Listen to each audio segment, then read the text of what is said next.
저희 수능 볼 때 제 친구는 수능 날이랑 본인 그 예정일이랑 딱 겹친 거예요. 그래서 걔는 피임약을 먹었거든요. 근데 이제 피임약 먹고 배가 부글부글해서 맞아요. 시험을 망쳤다 이렇게 얘기를 했었는데 10대도 이렇게 피임약을 먹어도 되는지.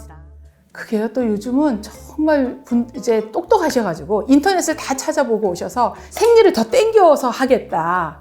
요때가 생리니까 내가 그 전달에 약을 먹고 땡겨서 생리를 하겠다. 이렇게 계산을 해서 오시더라고요. 근데 이제 그 피임약이라는 게 이제 처음에 먹어서 제일 흔한 부작용이 미식거리는 거예요.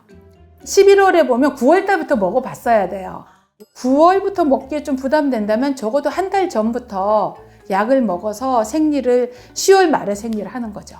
저도 한지한테 배웠어요. 10월 말에 생리하고 그때는 약을 안 먹는 거예요. 아, 그게 더 낫네요. 네, 그게 더 현명하더라고요. 그러니까 약을 계속 먹어서 수능 끝나고 약을 끝내겠다 이렇게 안 하고 이제 10월 달에 미리 먹어서 생리를 10월 말에 맞춰 놓는 거죠. 그러니까 그렇게 하는 방법이 있고 요즘 여행 갈 때 피임약 먹어도 환자들이 어디 다 인터넷 찾아봐서 그렇게 하시더라고요. 그럼 이 피임약은 생리 주기를 조절할 목적으로 복용하는 거는 뭐 몸에 큰 문제가 생기거나 나쁜 영향을 끼치거나 하는 건 아니에요? 그러니까 이제 그게 피임약을 먹는 사람들이 보면 이제 왜 먹냐? 생리할 때 괴로우니까 생리 때는 뭘 못하니까 연기하는 거란 말이에요. 그러니까 먹어서 손해볼 거는 별로 없죠. 그러면 혹시 10대들도 이제 생리통이 심한 친구들이 있어서 먹을 수도 있고 하잖아요. 근데 이런 친구들이 피임약을 먹는 것도 연령이 낮은 그게 친구가 이제 먹어도. 청소년이 문제가 보통은 산부인과 혼자 오는 애도 간혹 있지만 대부분은 엄마나 아빠랑 같이 온단 말이에요. 근데 거기서 피임약 처방하겠다 그러면 엄마 눈이 동그래져서 의사를 잡아먹을 듯이 쳐다보신단 말이에요. 왜 우리 애한테 피임약을 처방하시죠? 그러니까 다르게 이해를 하세요. 그러니까 엄마는 항상 걱정이 마음속에 뭔가 있는 거죠. 그렇기 때문에 의사들이 잘 처방을 안 하려고 하죠. 그러면 그럴 때는 이제 다른 방법을 찾아보기도 하는데요. 보통은 아주 심하지 않으면 10대 생리통은 저희가 소염 진통제를 바꿔가면서 지켜봐요. 그러니까 생리통을 치료할 때 첫 번째는 소염 진통제, 두 번째가 호르몬 치료란 말이에요. 그러니까 소염 진통제를 제 시간에 생리 전에 미리 먹는 걸로도 90%가 생리통이 치료돼요. 10대는. 왜냐면 난소나 자궁에 병이 별로 없단 말이에요. 10대는. 그냥 생리해서 아픈 거예요. 그냥. 자궁이 수축해서 아픈 거고 피가 배 안으로 들어가서 아픈 거거든요.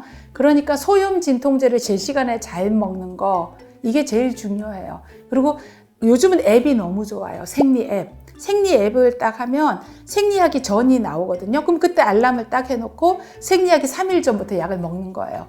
그러면 생리통이 90%가 없어요.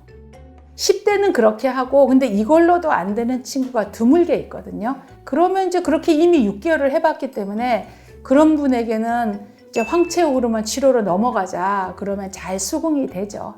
그러니까 그게 중학생 때는 아니고 보통 이제 고등학생 돼야 생리 적어도 3, 4년 이상 해야 이제 그렇게 되죠, 보통. 혹시 이 영상을 보고 생리통이 좀 심한 10대 친구가 피임약을 먹으면 괜찮다고 하고 약국에서 피임약을 만약에 이제 구해서 먹는다. 이거는 괜찮아요? 나는 별로 권하고 싶지 않아요. 꼭 의사와 상의해서 그러니까 복용 방법 문제도 있고 또 그 친구가 자궁이나 난소에 혹이 있는지도 모르는 상황이고 그러니까 꼭 상담하고 약을 드시는 게 안전할 것 같아요.